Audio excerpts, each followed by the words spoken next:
Welcome to my Mitsubishi 3000GT restoration, and today I'm going to be replacing this headlight shroud and repainting the wipers, the trim, all the stuff that's black outside the car I'm going to be repainting. As you can see, you've got the parts here. Got horns actually that need to be replaced in a future video. Massive shout out to Jab Attack for the parts.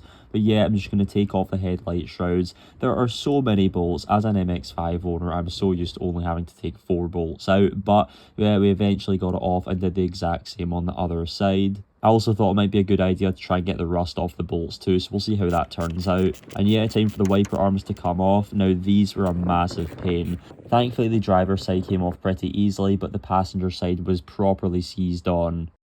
The other one I literally just lifted off, and this one's like, nope.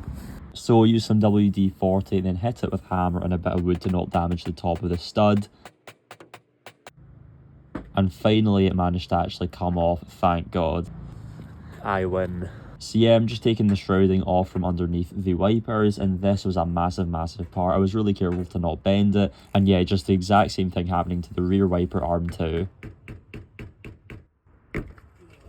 Now the sanding process begins. This took absolutely ages. There was so much stuff to stand, but it was actually super important to get it done. As you can see, there's a lot of pitting, a lot of rust, but sanding it all back makes it super even for the primer and the paint to go on top. And then the painting process begins. I'm just going to do a very short compilation because there was honestly so much. I did 2 coats of Rust-Oleum on metal components, then 2 coats of primer, then 2 coats of paint, and then 2 coats of lacquer. And as you can see, I think it turned out pretty nicely. I'm quite happy with how it was for our driveway job. And here we are, we're pouring the bolts out. It really didn't make that much of a difference, but it was worth a try in my opinion.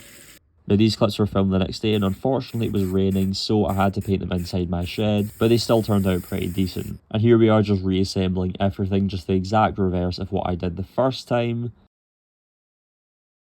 And look at that, honestly 1,000 times better. Obviously the bolts do need to be painted black, and there are 1 or 2 blemishes on the headlight shrouds, but honestly I am pretty happy. It really improves the look of the car. The wipers are looking absolutely fantastic too, and the rear wiper as well looks absolutely brilliant. I'm super happy with how it turned out.